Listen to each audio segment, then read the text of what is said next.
और कैबिनेट की बैठक के बाद केंद्रीय मंत्री अनुराग ठाकुर क्या कुछ कह रहे हैं, सुनते हैं। एक नेशनल अंतर्राष्ट्रीय रिकॉर्ड बनाया गया, गिनीज बुक ऑफ रिकॉर्ड में भी आया। यह अपने आप में दिखाता है योग की स्वीकार्यता भी कैसे हुई, भारत के नेतृत्व की भी स्वीकार्यता पूरी दुनिया भर में। ज्यादातर देखा जाए तो स्टेट विजिट की भी अगर किसी की हो तो मुश्किल से एक दिन या कुछ प्रोग्राम्स में ही यूएस के राष्ट्रपति रहते हैं। यहां तो तीनों दिन किसी ना किसी रूप में यूएस के राष्ट्रपति भी साथ में रहे। और यही नहीं, जो दुनिया की बड़ी से बड़ी कंपनीज के सीईओज भी उनसे अलग अलग बैठकों में जुड़े और भारत में निवेश करने के लिए, सारी जानकारी आपके सामने है। ये सब मैं इसलिए रख रहा हूं आज बात कि कैबिनेट के हमारे सभी साथियों ने जहां एक और प्रधानमंत्री जी को बधाई दी, उनका आभार भी प्रकट किया कि जो नेतृत्व उन्होंने देश को दिया है, आज भारत की ओर दुनिया बड़ी उम्मीद के साथ देख रही है।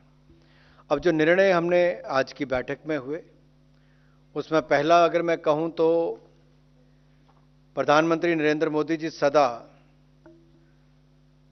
अन्नदाताओं के पक्ष में रहे, तभी तो कृषि मंत्रालय के साथ किसान कल्याण मंत्रालय भी इसका नाम रखा गया और किसानों को लेकर प्राथमिकताएं भी दी गई, निर्णय भी किए गए। और आज भी गन्ना किसानों को उचित मूल्य मिले तो 1 अक्टूबर 2023 से 30 सितंबर 2024 तक की अवधि में चीनी मिलों के द्वारा गन्ने किसानों को उचित मूल्य मिले, उसमें बढ़ोतरी की गई है।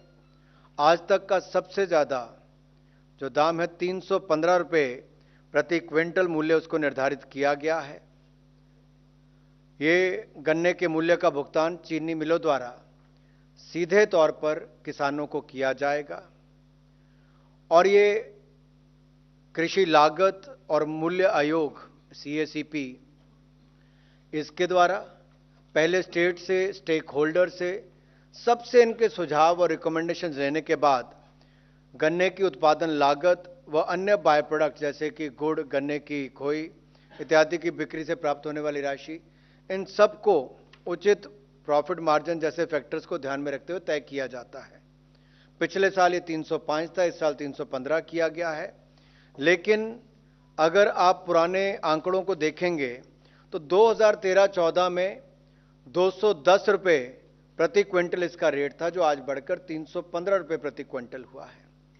2013-14 में कुल प्रोक्योरमेंट हुई थी तो 57,104 करोड़ रुपए की हुई थी, जबकि 2022-23 में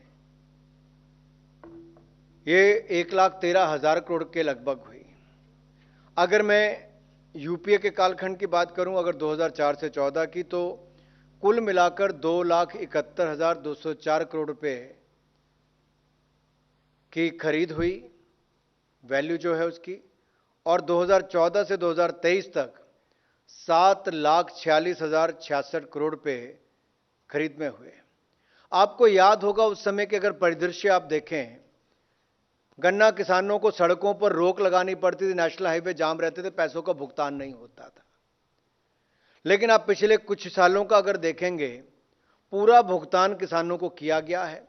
अगर मैं पिछले 5-6 सालों की बात करूं तो 99.8%, 99.7% इस तरह से भुगतान हुआ है और जो बैकलॉग था वो भी क्लियर किया गया।